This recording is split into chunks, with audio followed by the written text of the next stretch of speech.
Vince, can it get any better than that?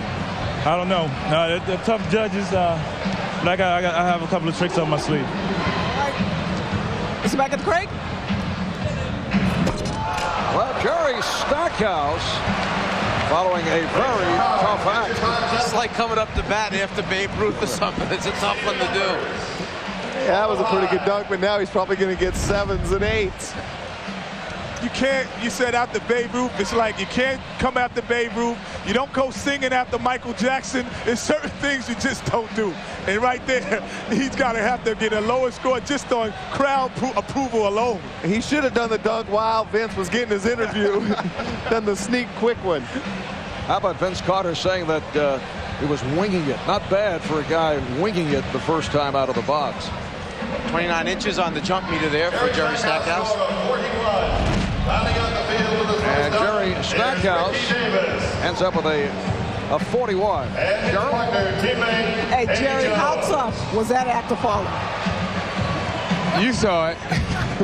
That was really tough to follow. It was just trying to, keep it going. Hopefully I can have a better dunk in the second round. All right, we'll see what happens in the second round, Jerry. Thanks a lot. Mark? All right, Cheryl. And Eddie Jones, the Charlotte Hornets teammate of second-year man Ricky Davis, who replaced the injured Antoine Jameson of the Warriors, who have re-aggravated a strained left knee, will go the final entrant for the first dunk of the competition. Actually, they found a gym today so that Ricky could go over and work on the finishing touches of his routine. And in this first round, you must use a teammate for at least one of the dunks. So he's using his teammate, Eddie Jones, right now.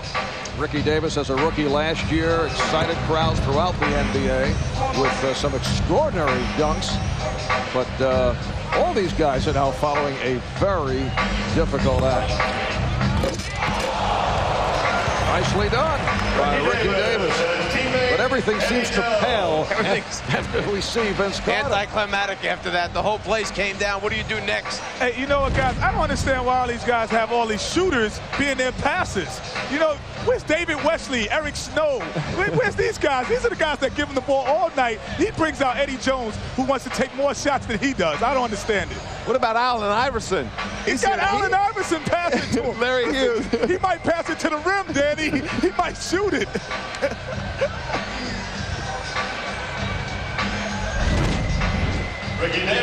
So the tally on Ricky Davis is 40. Vince Carter with a 50. Tracy McGrady and Steve Francis with 45. And a look at the first round after the opening dunk. Vince Carter perfect with his 50, followed up by Tracy McGrady and Steve Francis. Back with much more, including Vince Carter's second dunk when we return.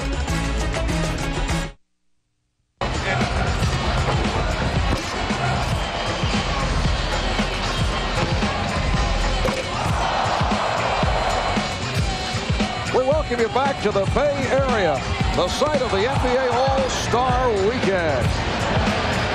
And what an opening for Vince Carter. And Jerry Stackhouse of the Detroit Pistons. Ricky Davis getting some help from teammate Eddie Jones. But people are still buzzing about last year's Rookie of the Year, Vince Carter.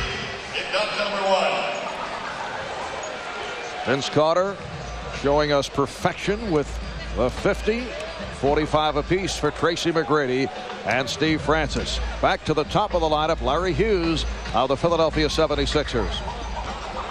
Larry's got to make sure that he finishes this dunk off so he has a chance in these last two dunks to advance. Yes, he missed the shot in his first opportunity. Hey, I've seen this somewhere before. I've seen this somewhere. This is a very difficult dunk, ladies and gentlemen.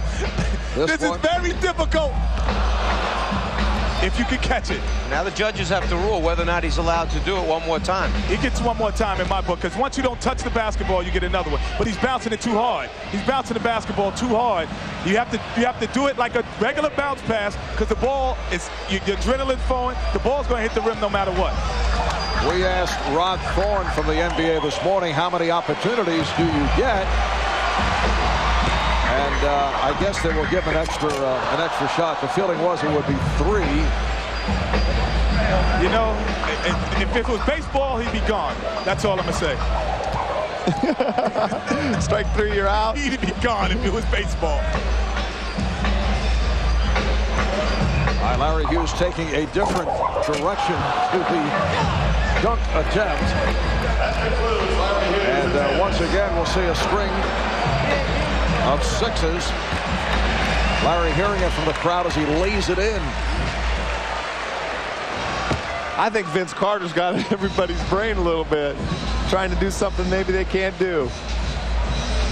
This is the minimum score. Larry Hughes once again with sixes across the board. The sad thing is, Kenny, the 6 is the lowest score you can get now, so your 24 score like 4 years ago still stands. Hey, I'll tell you how difficult that dunk was. See, that's why I made my top 10 dunks. Between the legs, off the glass, catching it, that's difficult. Kenny, there's no need to sell this. We were all very impressed. Okay. But what they don't know, Marv, is the inside story. Mike, Vinny Del Negro taught him that dunk in Sacramento. I was there. I witnessed it. Brian Shaw, I have to give Brian. He was the first one to kind of show me it, and I put a little twist to it. But Brian Shaw, but Vinny could do it as well, but not as high. Now this is teamwork, as Vince Carter will work with Tracy McGrady. And I asked Vince, I said, what happens if Tracy throws you a bad pass, and what's going to happen? He said, you know what, Kenny? The best passes are bad passes on alley-oops. All right, here's McGrady. Once again, able to windmill it home. Tracy McGrady with a couple of impressive dunks. Kind of a low pass again, though, Kenny. Didn't get that ball up high enough. We haven't really seen what Tracy McGrady's capable of doing, as spectacular as that was. Yeah, against Vince Carter, not a passer. Where's Muggsy Bogues for this pass? But that's still impressive. Impressive. His head is at the rim. Look at this. You know, I've never had the pleasure of being up that high, knowing what it's like to be there. So, see, he would have gotten a 10 out of me if I hadn't seen the Vince Carter dunk. Oh, Kenny. He would have got, but it wasn't the same as the Vince Carter dunk. So that's the precedent. Vince has to come higher than that to get another 10 from me. Well, 36-inch vertical leap. The other 4 judges going with 10s. Only Kenny Smith showing a 9. It's that North Carolina tie right there. He doesn't want to give Tracy. That's bad judging. No, he set the precedent what a 10 is. I don't know what it is. So you're telling me that if Vince Carter doesn't do as good as that first dunk, he can't get a 10? He cannot get a 10. All right. maybe we should have just given Vince an 11 or a 12 on the first dunk. Steve Francis of the Houston Rockets, who opened up with a 45 on his first stuff. I predict a 50 right here. I'm going out on a limb. I predict a 50, Kenny. I like it so far. Francis. Oh! Again. It appeared that the bounce was behind his head, but able to save it and put it home. He almost overruns the basketball. The ball winds up further behind him than he anticipated. Here he gets going. The ball stays behind. Let me reach back, grab it, and finish. Whoa. What do you have for us over there, Ken? Oh, I got to give him the 10 on that one, ladies and gentlemen, because, like you said, the ball is so far behind him that he actually hits his ankle with the basketball. Watch it hit his ankle. He's going to come back. The jump meter's not 38. It must be wrong, because that has to be over 38. All right, let's check in with Craig Sager. Craig? Well, George, you scored low at the beginning, but you've come up now with a 10 for Vince and a 10 now, and this last one for Stevie Francis. What's impressed you? Well, you know, what impressed me about Stevie Francis is his size and then his creativity for a guy his size. You know, that's pretty difficult to do. That's a 10. And Rick, what'd you try to give Vince? Listen, I wanted to give Vince a 12, but, you know, he has to understand that he's a lot tougher on him. Hey, I'm a white guy that couldn't jump. I'm impressed with all of this stuff. All right, now let's get back. All right, and here is the